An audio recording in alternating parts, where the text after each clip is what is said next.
Hello मेरे प्यारे सभी छात्र एवं छात्राएं, सभी को अपने क्लास बीएल क्लासेस में दिल खोल कर स्वागत है।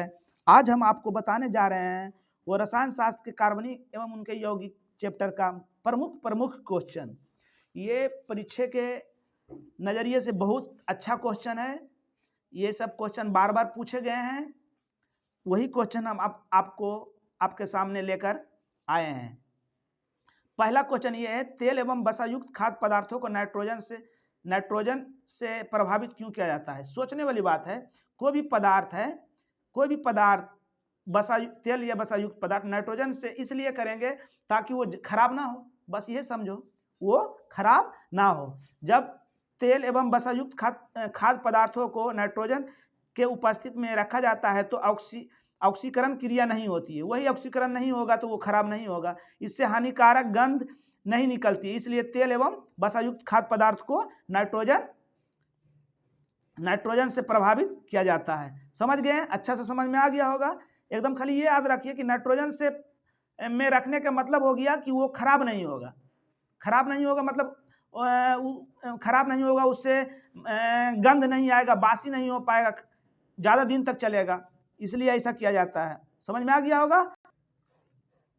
ये क्वेश्चन भी बार बार पूछ रहे हैं, ये भी बार बार पूछते हैं। इक्वा रेजिया को परिभाषित करें। जब 3:1 में सांद्र हाइड्रोक्लोरिक अम्ल HCl और सांद्र नाइट्रिक अम्ल को मिलाया जाता है तो इस प्रकार बने मिश्रण को इक्वारेजिया कहते हैं।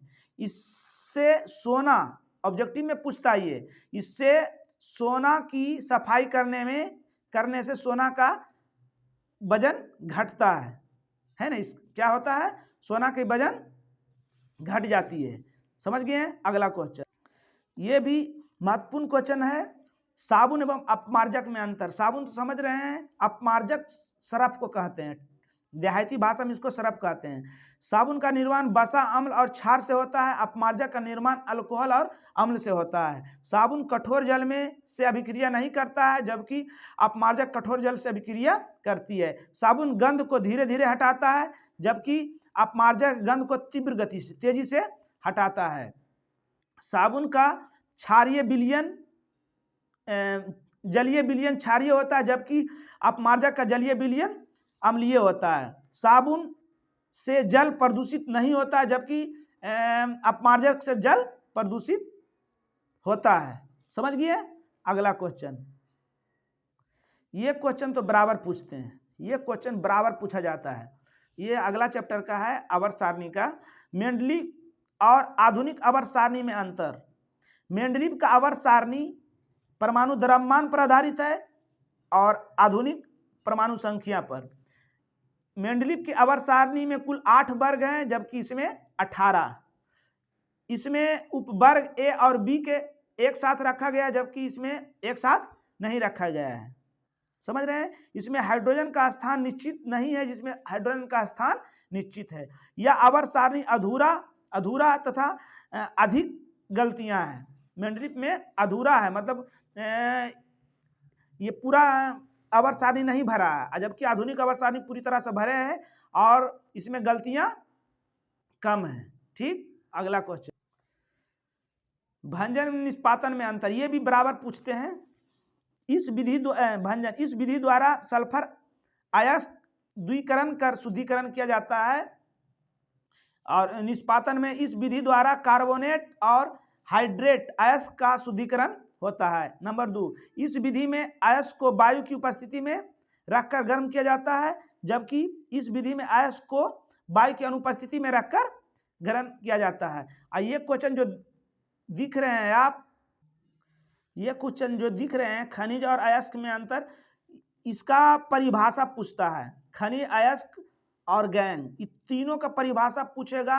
खनिज जो पृथ्वी के अंदर वांछित पदार्थ, शुद्ध अशुद्ध पदार्थ, जो भी पदार्थ निकलता है पृथ्वी के अंदर से, उसको खनिज कहते हैं।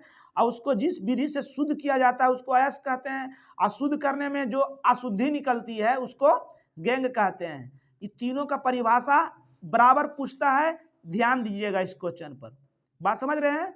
अगला क्वेश्चन, अम्ल क्षार में अंतर। अम्ल स्वाद में खट्टा, क्षार स्वाद में तीखा। यह जल में विलय होता है जबकि ये जल में विलय नहीं होता है। कुछ क्षार होते हैं मगर नहीं होता है।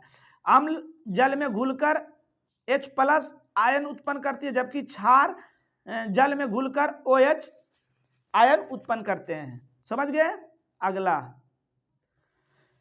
ये क्वेश्चन भी बहुत अच्छा है। वायु में जलने से पहले मैग्नीशियम के फीते को श्रेष्ठ कागज से साफ क्यों किया जाता है? किसी चीज को साफ करने का ये मतलब हुआ कि मतलब वो जो बात के मानी तार को साफ करते हैं, क्योंकि कार्बन लग जाता है तो तार से विद्युत धारा प्रवाहित बढ़िया से नहीं हो पाता है। बस वही इसमें भी प्रक्रिया है। वायु में जलने से पहले मैग्नीशियम के फीता को श्रेष्ठ कागज से इसलिए रगड़ा जाता है, इसलिए साफ किया जाता है कि वह पूरा तरीका से नहीं जल पाता है। जब पूरा तरीका से नहीं जल पाता है, उसमें कार्बन लग जाता है तो उसको साफ कर देता है। जब साफ करता है तो पूरा बढ़िया धाए धाए जलने लगता है। बस यही है। जब मैग्नीशियम के फीता को वायुमंडल में रखा जाता है तो उस पर ऑक्साइड का परत जम जाता है।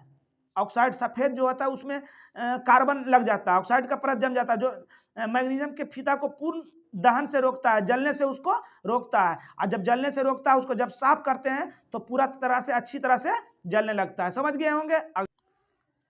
ये क्वेश्चन भी बार बार पूछता है। CO2 का कार्बन डाइऑक्साइड अणु का बनना है। इसमें भाषा लिखना जरूरी है आपका। इसमें भाषा हम नहीं लिख पाए हैं, बोल देते समझ जाइए। कार्बन डाइऑक्साइड में क्या क्या भाग लिया? कार्बन और ऑक्सीजन। कार्बन का एक अणु और ऑक्सीजन का 2 अणु भाग लिया है। कार्बन का एक अणु और ऑक्सीजन का 2 अणु। अब दोनों संयोग कैसे हुआ यही देखिए बताए हैं। कार्बन की बाय कक्षम कितना इलेक्ट्रॉन है? कार्बन की बाय कक्षम कितना इलेक्ट्रॉन है? 6। तो 6 है। कार्बन की बाय कक्षम कितना इलेक्ट्रॉन है? 6। तो पहला कक्षम कितना भरता है? 2। अब बच गया कितना? 4। तो इसकी बाय कक्षम कितना हो गया? 4। कितना हो गया? 4 हो गया।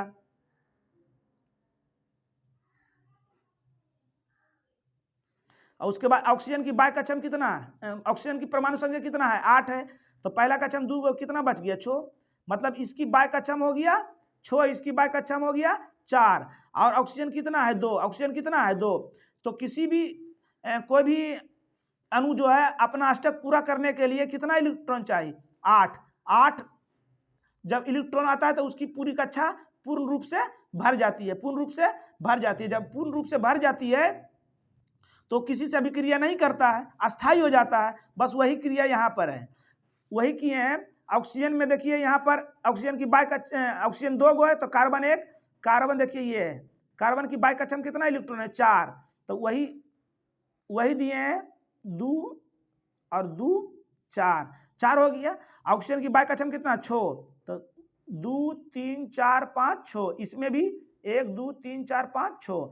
अब ऑक्सीजन को भरने के लिए कितना चाहिए? 2। तो इससे 2 गो अभिक्रिया कर लिया। क्या किया? अभिक्रिया कर लिया। 6 गो इसके पास था और 2 गो इससे ले लिया। कितना होगी? 8। 6 गो इसके पास था और 2 गो कार्बन वाला ले लिया। कितना होगी? 8। और उसके बाद कार्बन की बाय कक्षम कितना है? 4। इसको चाहिए कितना? 4। तो 2 गो ऑक्सीजन से लिया, 2 गो दूसरा ऑक्सीजन से लिया, दोनों से 2 गो लिया। तो 4 गो इसके पहले था, 2 गो ले लिया। कितना हो गया? 4 2 4 2 6 6 2 8 हो गया। बस यही लिख देना है भाषा में कि कार्बन अणु में कार्बन और ऑक्सीजन भाग लिया। कार्बन ऑक्सीजन के 2 अणु भाग लिया है। जो कार्बन दोनों ऑक्सीजन से 2 इलेक्ट्रॉन लेकर अपना अष्टक पूरा किया और ऑक्सीजन कार्बन से 2 इलेक्ट्रॉन लेकर अपना अष्टक पूरा किया। मतलब दोनों जो 2 लिया तो डबल बॉन्ड बनाया। देखिए यहाँ पर है ना, ऑक्सीजन जो गो इलेक्ट्रॉन लेन देन करेगा उतना बंधन बनाएगा। तो यहाँ भी सी है ना, 2 बंधन 2 गो लेन देन किया। ई भी 2 गो लिया और ई भी 2 गो लिया। बात समझ में आ गया? ये नहीं समझे तो फिर से देख लीजिए। कार्बन की बाय कक्षम कितना इलेक्ट्रॉन? 4। 1 2 3 4। ऑक्सीजन की बाय कक्षम है 6। 1 2 3 4 5 6। ऑक्सीजन की बाय कक्षम 6। 1 2 3 4 5 6। ठीक। ऑक्सीजन को चाहिए कितना? 8। तो 2 गो इसका वाला ले लिया तो कितना हो गया? 2 2 4 2 6 2 8। ई भी ले लिया। कितना हो गया? 2 2 4 2 6 2 8। ऑक्सीजन को भी कार्बन को भी 8 चाहिए तो दूगो इससे लिया, 4 हो गया, इन्हें दूगो लिए, 4 हो गया। तो दोनों के बीच में दू को लेन देन हुआ, जब दोनों को लेन देन हुआ तो ही डबल बंधन बनाया। बात समझ में आ गई आपको? इसी प्रकार से कुछ का भी पूछेगा वही होगा। आप सबको बता दिए हैं, ध्यान से देख लीजिए। बस इसमें भी है, इसमें भी यही है। एसिटिलीन गैस जो है, एसिटिलीन गैस जो C2H2 है, इसका सूत्र क्या है? इसका सूत्र क्या है? C2H2। कार्बन भी दूगो और हाइड्रोजन भी दूगो, दूगो को भाग लिया है, दूगो को भाग लिया, दोनों को इलेक्ट्रॉनिक विन्यास के अथी पर तोड़ दिए। 6 है, 2 4 6, हाइड्रोजन 1 है, इसकी बाई कक्षा में 1, मतलब 1 है। इसको हाइड्रोजन को भरने के लिए कितना चाहिए? 1 चाहिए। कितना चाहिए? मतलब इसको ऐसे किए कार्बन, ठीक, और 3 गो है, एगो इधर दिए, 3 गो है, एगो इधर दिए। हाइड्रोजन भी दूगो है, हाइड्रोजन भी दूगो है। अब हाइड्रोजन को दूगो चाहिए तो दूगो हो गया ना, एगो यहाँ एगो यहाँ। हाइड्रोजन को दूगो चाहिए, दूगो हो गया ना, एगो यहाँ एगो यहाँ। आप कार्बन ही दोनों से ले लेगा, इसके पास तो 4 गो था, तो एगो यहाँ लिया, इससे लिया, एगो इससे लिया, हो गया कितना? दूगो था, यानी इसके बाई कक्षा में 1 गो था, तो एगो दूगो, इसके पास कितना है? ध्यान से देखिए इसको।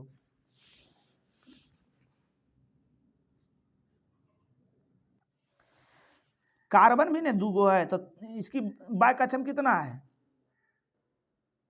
इसकी बाई कक्षा में कितना है?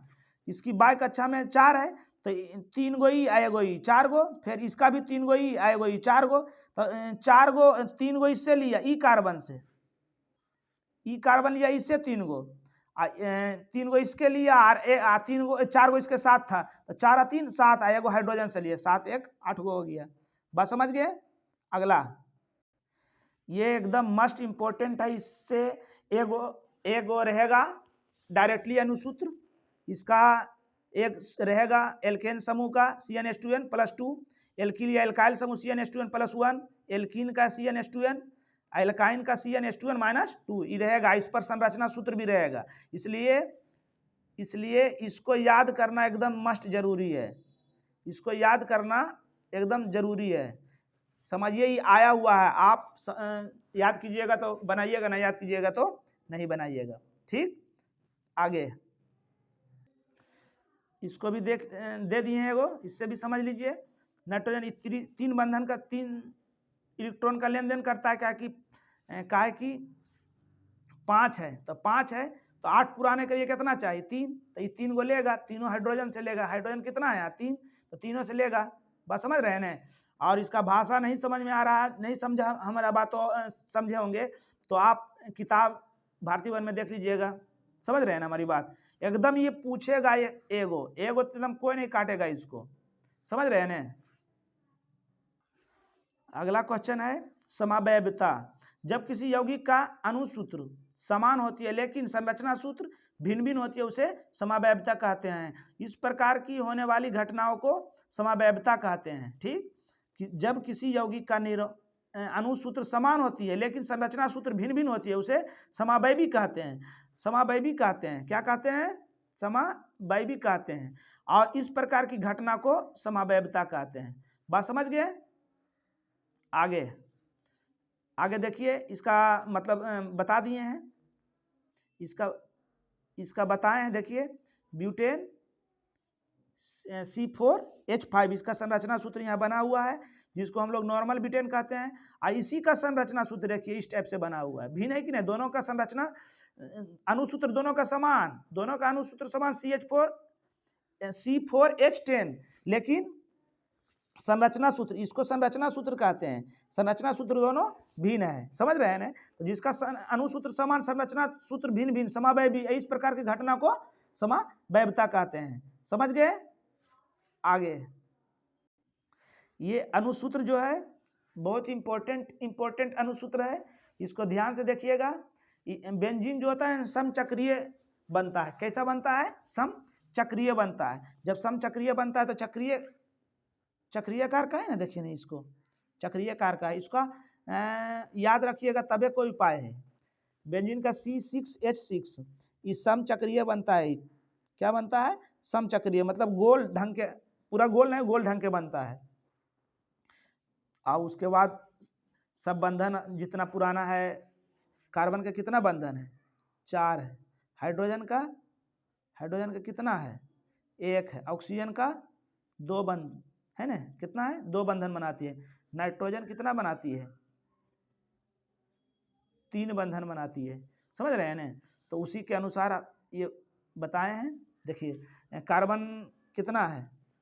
कार्बन है 6, तो 1 2 3 4 5 6, और 6 में सबके बंधन पुराए हैं। देखिए 2 गो इधर, 2 गो इधर, कितना हुआ? 2 3 4 हो गया ना। इसका देखिए 2 3 4, इसका देखिए 2 3 4, उसी प्रकार सब है। समझ रहे हैं? इसको देख लीजिएगा बढ़िया से। एक अनुसूत्र पूछेगा, संरचना सूत्र पूछेगा, कोई नहीं काटेगा इसको। आगे साबुन की सफाई प्रक्रिया की क्रिया विधि को समझाए। साबुन जानते हैं सौंदर्य का चीज है, सफाई का चीज है। पानी को क्या करता है? वो पतला कर देता है। पानी को पतला कर देता है तो हमारे छिद्र में आराम से प्रवेश कर जाता है। जब छिद्र में पानी प्रवेश करता है तो छिद्र को सफा करता है, तो हमारा चेहरा चमकने लगता है, रौनक आ जाता है। बस वही है। जब साबुन को कपड़ा पर घर्षण किया जाता है, कपड़ा के बारे में घर्षण किया जाता है, तो साबुन जल में घुलकर मिसेल्स का निर्माण करता है। मिसेल्स का निर्माण करता है। इस टाइप का निर्माण हो जाता है, जैसे ऐसे रहता है ना, इस टाइप का हो जाता है। समझ रहे हैं ना? मिसेल्स का निर्माण करता है, जो कपड़ा को मैल सहित चारों ओर घेर लेता है। हाइड्रोकार्बन वाला भाग मैल में चिपक जाता है और सोडियम जल में वाष्पित हो जाता है, तो कार्बोसिलेट छोर COO- का निर्माण होता है। इसका सूत्र है, इसका ये सूत्र है, ये लिखिए,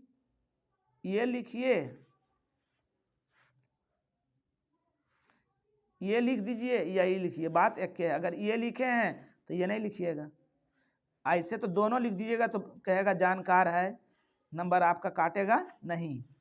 निर्माण होता है जब कपड़ा पर जल डाला जाता है तो जल के साथ कार्बोक्सिलिक छोर बाहर निकल जाती है। इससे जुड़ा हुआ पुछला मैल सहित कपड़ा से बाहर निकल जाता है, जिससे कपड़ा सफेद हो जाती है। समझ गए होंगे। आगे समजातीय श्रेणी क्या है? ये भी बराबर पूछता है, ये भी बराबर पूछता है एकदम। समजातीय श्रेणी क्या? समजातीय श्रेणी, समजातीय श्रेणी का उदाहरण भी देना है। समजातीय जब किसी समूह के 2 लगातार कार्बनिक यौगिक के बीच अंतर हमेशा कितना होना चाहिए? CH2 का होना चाहिए, होता है, उसे समजातीय। सम माने बराबर, एक जात, समजातीय एक जात का, तो कितना का अंतर होता है? CH2 का अंतर होते जाता है, उसको क्या कहेंगे? समजातीय। इसका अंतर समझ जाइए, आगे बढ़ जाएगा, CH2 का जोड़ के आगे बढ़ जाएगा, उसको समजातीय श्रेणी कहते हैं। जैसे यहाँ दिए हैं मीथेन CH4, इथेन 2 गो बढ़ा ने, CH2 H एगो C एगो H 2 गो, C एगो और H 2 गो बढ़ा। देखिए यहाँ, देखिए इसको ही आया, इसको ही आया, सब बढ़ रहा है कि नहीं? 2 के अंतर है कि नहीं? इसी को क्या कहेंगे? समजातीय श्रेणी। मिसेल क्या है? जब साबुन जल में घुलकर छोटे छोटे कण का निर्माण करता है, उसे मिसेल कहते हैं। बोले थे ना कि इस टाइप का बनता है, उसको क्या कहेंगे? मिसेल कहेंगे। समझ गए? आगे आता है। समजातीय श्रेणी क्या है? उदाहरण के साथ इसको बताए किए, अभी आपको हम ये बता दिए थे। मेन मेरा ये इसको करना था। ये संरचना सूत्र आपसे पूछेगा, इसको देख लीजिए, है ना। एथेन, प्रोपेन, प्रोपीन एल्कीन समूह का है ये, है ना। एथेन एल्केन समूह का है। बस समझ रहे हैं ना? ये सब संरचना सूत्र, और ये तो बता ही दिए आपको। चलिए आज का क्लास यहीं समाप्त हुआ। जय हिंद।